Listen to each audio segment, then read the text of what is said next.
Hello नमस्कार मित्रांनो, कशा आहात तुम्ही? मी शशिकांत पिडवाल. एक महत्वपूर्ण सूचना तुमच्यासाठी. 10वी झालं, 12वी झालं, प्रत्येकाचा एकच प्रश्न, तर करायचं काय? आत्या म्हणते डिप्लोमा कर, पप्पा म्हणता अरे कॉमर्स कर, मम्मी म्हणते एक सायन्स घे. अरे करायचं काय यार? मोठा प्रश्न. आणि पैसे बिलकुल नाही. यावर एकच उपाय, आणि ते म्हणजे शासकीय ITI, औद्योगिक प्रशिक्षण संस्था. हो, कौशल्य विकास.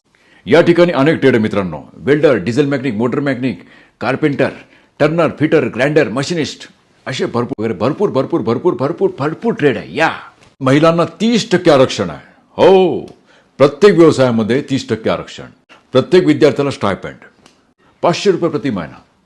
प्रत्येक महिन्याला ₹500 कंपल्सरी सर्व विद्यार्थ्यांना. आणि फी अतिशय कमी, 950 पासून 3650. शासकीय ITIच्या प्लेसमेंट सेंटरमधून कॅम्पस इंटरव्ह्यू. यामुळे 100% जॉब. ग्रंथालय आणि हॉस्टेलची सुविधा आहे. No tension, direct admission. Yes, government ITI. पप्पांना पण नो टेन्शन, कारण की फी एकदम कमी. मग येतं ना ऍडमिशन? शासकीय ITI, महाराष्ट्राच्या संपूर्ण ITI मध्ये तुम्ही प्रवेश घेऊ शकता. ऍडमिशन घेण्यासाठी या वेबसाईटवरती व्हिजिट करा. हो, admission.dvet.gov.in वर. येस, आणि हो, खूप काही तुमच्यासाठी. ITIला ऍडमिशन घेण्यासाठी भरपूर काही व्हिडिओ येणार आहेत. हो, प्रत्येक वेळेस भेटू आपण. नमस्कार, थँक्यू व्हेरी मच.